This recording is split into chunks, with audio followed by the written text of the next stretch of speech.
안녕하세요. 부산 파충류샵 더사파리 매장입니다. 네, 오늘은 이제 레오파드 육지거북 사육 안내라던가 이제 또 저희 매장에 어떤 육지거북이가 분양 중에 있는지 영상으로 좀 소개하는 시간 가지도록 하겠습니다. 네, 지금 저 보시다시피 지금 영상으로 촬영하고 있는 친구들은 이제 레오파드 육지거북 친구들인데 굉장히 귀엽죠. 밥도 되게 잘 먹고 입에 다 묻혀가지고 완전 애기 사이즈. 등간 무늬가 되게 화려해요.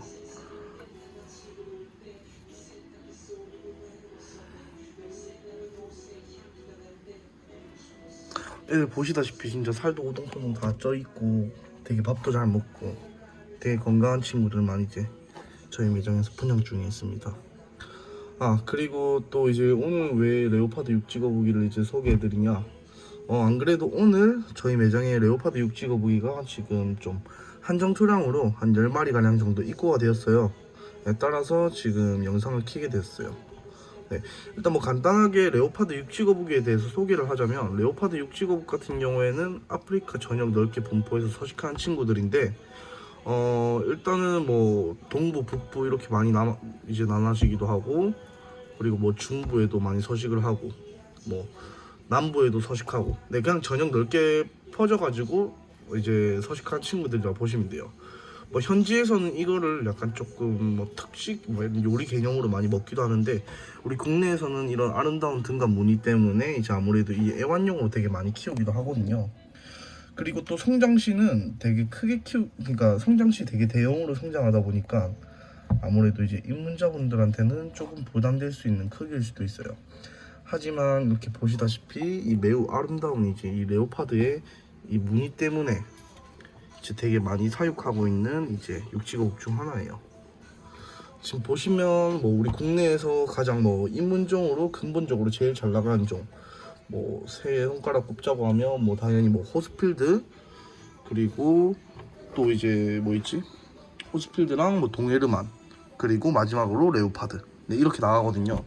레오파드 같은 경우에는 이제 되게 잘못 알고 있는 사실이, 이 사람들이 사육 난이도가 굉장히 높은 걸로 알고 있어요. 이게 좀 잘못된 이제 고정관념인데, 사실 레오파드 육지거북 같은 경우에는 개인적으로 제가 생각하기에는 사육 난이도가 굉장히 좀 쉬운 편에 속해요. 일단은 저희 매장에 보시다시피 육지거북 친구들이 굉장히 많이 서식을 하고 있거든요. 이쪽에는 뭐 이베라그리스, 저쪽에는 체리헤드, 이쪽에는 뭐 동헤르만 친구들, 그리고 이쪽에는 뭐 달마시안 헤르만이랑 서헤르만 있는데 지금 다 버러우에서 들어갔고요. 이쪽에 같은 경우에는 이제 뭐 입문종으로 많이 손꼽히는 이제 뭐 호스필드 친구들, 그리고 여기 밑에는 오메다급 방사장, 뭐 이제 뭐 이런 식으로 저희가 굉장히 많은 육지거북이를 이제 사육 중에 있으며 이제 손님들한테, 고객들한테 이제 분양 중에도 있거든요. 근데 솔직히 분양을 하면서도 컴플레인이 제일 많이 들어오고, 저희 매장에서 축양을 하다가 폐사하는 경우가 굉장히 많은 육지거북 친구가 보통 뭐 지중해 육지거북이라던가 이제 아니면 또는 이제 그 호스필드 쪽이 굉장히 폐사가 심해요. 근데 반면에 이제 레오파드 같은 경우에는 이 사육 방법만 조금만 알면 이 친구는 거의 체리헤드급, 이제 체리헤드급뿐만 아니라 이제 생명력이 거의 뭐 거의 한 바퀴벌레 정도, 이제 그 버금갈 정도의 이제 생명력을 가지고 있어요. 일단은 이 친구들한테 가장 중요한 거는 이제 아프리카에 서식하는 개체라고 해가지고 이 사람들이 굉장히 오해하고 있는 게, 굉장히 건조하고 굉장히 사막 환경을 많이 구축을 해요. 근데 사실은 보시다시피 이 친구들 같은 경우에는 사육 환경 자체가 굉장히 습해야 돼요. 굉장히 습해야 되고 높은 습도를 요구하는 친구들이기 때문에 이 습도 자체를 굉장히 올려서 사육해줄 필요가 있어요. 그리고 아울러서 또 두 번째 잘못된 점이 이제 뭐 보통 이제 식단이죠. 뭐 영양제라던가 또는 이제 뭐 칼슘제, 뭐 잘못된 식단, 뭐 야채 성분에 대해서 제대로 인지하지 못하고 그냥 허술하게 급여를 한다. 그렇게 되면 성장 중에 이제 개체들 같은 경우에는 이 몸 안에 영양소들이 빠르게 퍼지다 보니까 이제 잘못되게 사육되는 경우가 굉장히 많아요. 그렇기 때문에 이제 뭐 그런 두 가지 이유로 개체들이 굉장히 많이 폐사를 하는데, 레오파드 육지거북 같은 경우에는 근데 사실은 이 친구들은 물만 잘 뿌려주고 그냥 높은 습도만 있으면 사육하기가 굉장히 쉽습니다. 네, 일단 바로 본론으로 들어가가지고 이 친구들 어떻게 사육하는지에 대해서 설명 좀 해드릴게요. 일단은 저희 매장에선 바닥재 같은 경우에는 코코 허스크 칩을 사용하고 있고요. 코코 허스크 칩 같은 경우에는 매달 뭐 2-3개월에 한 번씩 갈아주곤 있어요. 대신 코코 허스크 칩의 장점이라고 하면 이제 일단 배변 치우는 게 굉장히 쉬워요. 예를 들면 배변을 싸면 그 배변 주위 입자를 포함해서 버려주시고요. 부족한 부분 여유분 바닥재로 채워 넣어주시고 이제 그런 식으로 바닥재 운영을 하시면 되고요. 그리고 남는 바닥재 같은 경우에는 일반 실온에서 밀봉해 가지고 보관해 주시면 돼요. 네. 그리고 보시면 이제 또 뭐 이 친구들한테 필요한 거는 뭐 밥그릇, 물그릇, 이제 뭐 또 이제 뭐 사육장 여러 가지 들어가잖아요. 일단은 뭐 보통 육지거북이를 이제 좀 기초적으로 사육을 하려고 필요하면 이제 뭐 이런 사육장, 포맥스 사육장, 그리고 뭐 바닥재, 뭐 물그릇, 밥그릇, 은신처, 그리고 UVB 램프, 스팔 램프 뿐만 아니라 이제 이 친구들 먹는 사료, 영양제들인데 일단은 용품에 대해서 잠깐 설명을 해드릴게요. 뭐 보통 저희 매장에서는 용품을 세트 용품으로 팔면 한 20만원에서 25만원에 판매를 하고 있어요. 영양제 비용 같은 경우에는 한 3만원에서 한 4만원 정도 발생하고, 근데 거북이에 따라서 달라요. 베이비 같은 경우는 3만원에서 4만원, 뭐 아성체 같은 경우에는 한 2만원에서 3만원 정도, 완전 다 큰 친구들 같은 경우에는 한 만원에서 2만원 정도, 네, 이런 식으로 이제 들어가는데, 일단은 용품에서 뭐 아까 바닥재 설명은 끝났고, 밥그릇 같은 경우에는 이런 식으로 넓은 밥그릇이 굉장히 좋아요. 왜냐하면 친구들이 밥을 먹으면서 이제 피하 식별을 할 수 있게끔 이제 바닥재랑 같이 흡수가 되면 안 되잖아요. 이 친구들이 뭣도 모르고 밥을 먹다가 이제 바닥재에 이제 입자를 같이 먹는 경우도 있어요. 그렇게 되면 식도에 걸리거나 또는 이제 먹었을 때 소화하기 힘들 수 있거든요.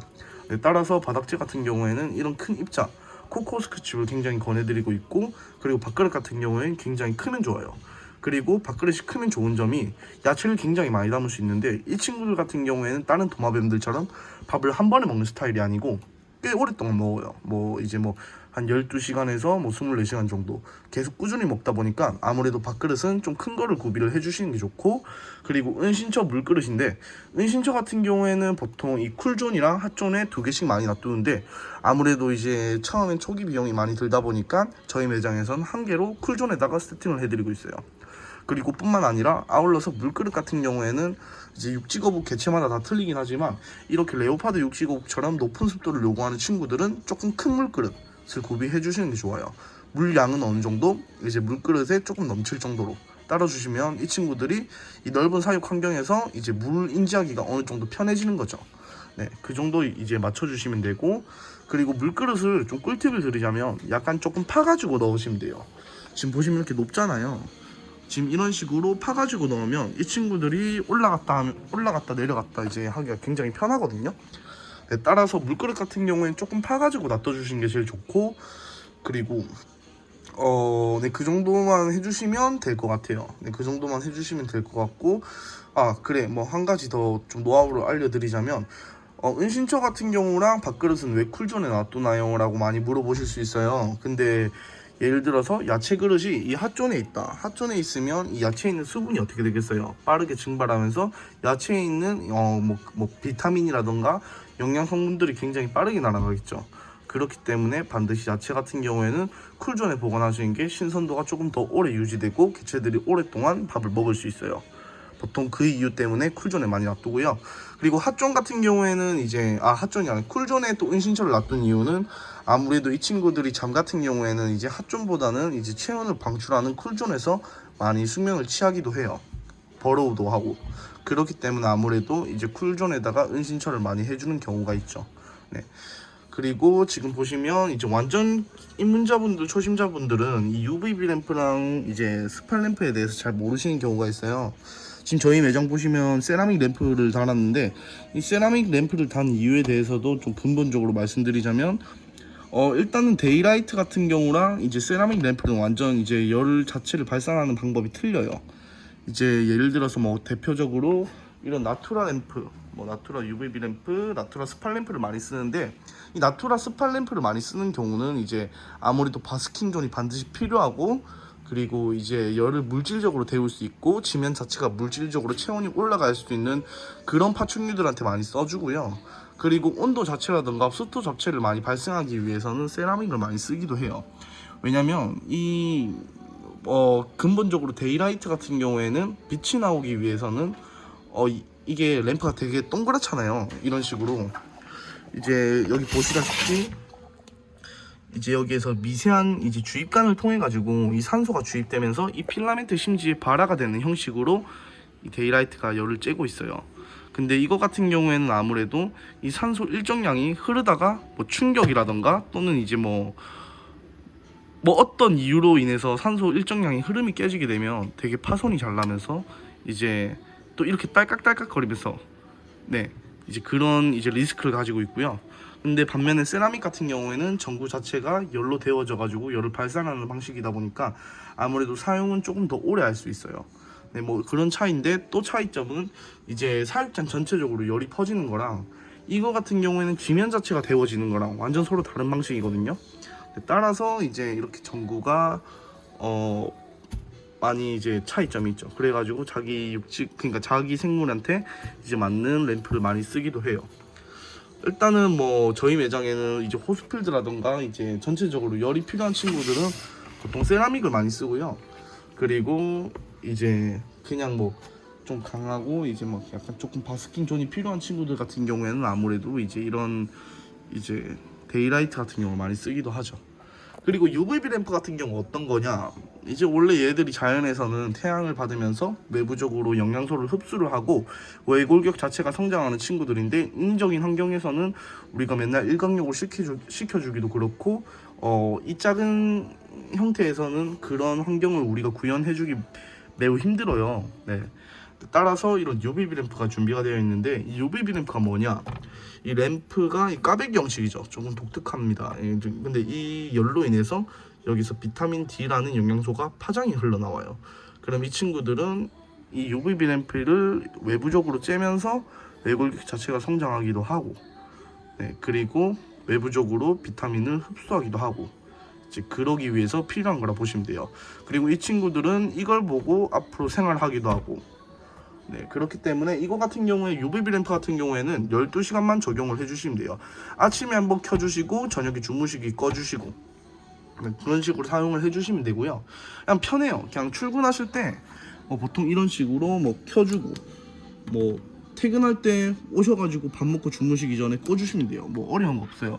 방에 불 켜듯이 뭐 켜고 끄고 하는 거면 되기 때문에 이제 뭐 그런 식으로 설정을 해주시면 될 것 같고요. 자, 이제 보통 사육 방법에 대해서 설명을 다 끝났고 이제 먹이에 대해서 조금 설명을 해드릴까 하는데, 자, 저희 매장에 보시다시피 이 치커리가 근본적으로 주식으로 들어가요, 이 친구들은. 그리고 치커리랑 곁들여 가지고 사료도 같이 먹이고 있는데 일단은 저희 매장에서 식단은 치커리, 청경채, 뭐 이제 뭐 그리고 애호박 정도, 뭐 주키니 이 정도 외에는 절대 안 먹입니다. 왜냐면 이 세 가지 야채가 아무래도 이 육지거북한테 기호성도 제일 좋고 뿐만 아니라 뭐 육지거북이마다 다를 수 있지만 육지거북이한테 가장 이상적인 이제 영양 성분을 가지고 있는 야채라고 말할 수 있어요. 일단 치커리 같은 경우에는 칼슘, 칼륨 성분이 굉장히 높고요. 그리고 이제 뭐 다른 성분들 같은 경우에는 뭐 비타민이라던가 이런 건 조금 저조할 수 있지만 이제 칼슘 성분이 굉장히 높아요. 뭐 비타민 K죠. 근데 이러한 성분들이 굉장히 많으니까 이제 육지거북들 같은 경우에는 이 밥을 먹으면서도 이제 칼슘을 되게 많이 섭취하고, 아무래도 육성 중에는 이 뼈에 굉장히 부담되는 성분 중 하나가 매개체인 칼슘이잖아요. 그렇기 때문에 치커리를 굉장히 많이 먹여요. 그리고 뭐 애호박 같은 경우에는 식이섬유라던가 열량이 풍부하기 때문에 개체들이 조금만 먹어도 이제 포만감을 느낄 수 있고, 그리고 뭐 청경채 같은 경우에는 비타민이 굉장히 많이 함량되어 있지만 이제 뭐 단점이라고 하면 뭐 피오린이라던가 뭐 그런 성분들이 있죠. 뭐 고이트루겐 성분, 뭐 칼슘을 섭취하는 데 있어가지고 방해하는 효소하는 성분 중 하나인데, 그 성분이 육지거북한테 가장 치약적이지만 그런 성분을 가지고 있는 야채들이 비타민이 정말 풍부하게 많이 가지고 있어요. 네, 그렇기 때문에 저희 매장에서는 일단 그 세 가지 뭐 이제 청경채, 치커리, 주키니 뭐 이런 식으로 먹이고 있고, 그 외에는 이제 사료를 먹이는데 이 사료 같은 경우에도 반드시 필수로 먹여주셔야 돼요. 왜? 이 야채 같은 경우에는 자연에서 이제 그 주님의 은총을 받아가지고 만들어서 나온 거지만 이 자연적으로 이제 이 사료 같은 경우에는 이 사탄의 약간 뭐 인위적으로 만들어진 이 사탄의 가래 같은 거죠. 이 수리남에서 보시다시피 이제 황정민이 소개할 때 그렇게 소개를 하잖아요. 근데 이 사탄의 가래 같은 게 이게 훨씬 더 좋아요. 일단은 뭐 말할 것도 없이 육지거북이한테 필요한 영양소들만 액기스로 모아놨고요. 필요 없는 영양소들은 전부 다 배제시켜가지고 만든 제품 자체가 이 사료예요. 이 사료만 먹어도 이 친구들이 살아갈 수 있지만 아무래도 이 친구들의 그 근본적인 주식은 야채다 보니까 이 야채를 먹이기도 하거든요. 그렇기 때문에 사료 같은 경우에는 야채랑 항상 곁들여 가지고 급여를 많이 하시고요. 그리고 보통 영양제들이라고 하면 이제 저희 매장에 이제 이런 식으로 바이오틱스 제품, 그리고 뭐 육지거북 영양제, 그리고 완전 고농축 칼슘제, 멀티비타민, 그리고 D3 포함 칼슘, D3 포함 칼슘이 있는데 보통은 이렇게 많이 먹여요. 이 D3 포함 칼슘이랑 바이오틱스랑 그리고 멀티비타민, 이 세 가지를 많이 먹이는데, 자, 어떤 제품인지 설명을 해드릴게요. 멀티비타민 같은 경우에는 원래 이 친구들이 야생에서는 되게 풍부한 먹이를 먹으면서 다양한 영양소를 취득하는데 인위적인 환경에서는 우리가 그게 힘들어요. 따라서 그렇기 때문에 그런 영양소들을 우리가 보필해주기 위해서 멀티비타민을 많이 급여를 하고 있고요. 칼슘제 같은 경우에는 무조건 D3 포함된 걸 먹이셔야 되는데, 그냥 이거는 말해 뭐해 설명을 할 필요도 없어요. 이 친구들이 성장하기 위해 필요한 매개체 중 하나예요. 그러니까 반드시 먹이셔야 돼요. 이걸 먹이지 않으실 거면 육지거북이 키우지 마세요. 네.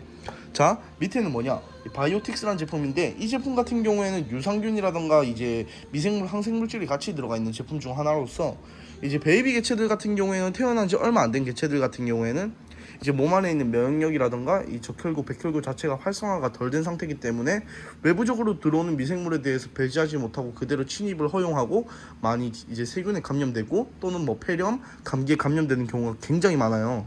근데 그걸 사전에 미연에 예방을 하는 이제 제품이라 보시면 돼요. 뭐 몸 안에 다른 미생물을 투여함으로써 외부적으로 들어오는 미생물을 배제해주는 역할이라 보시면 되고요.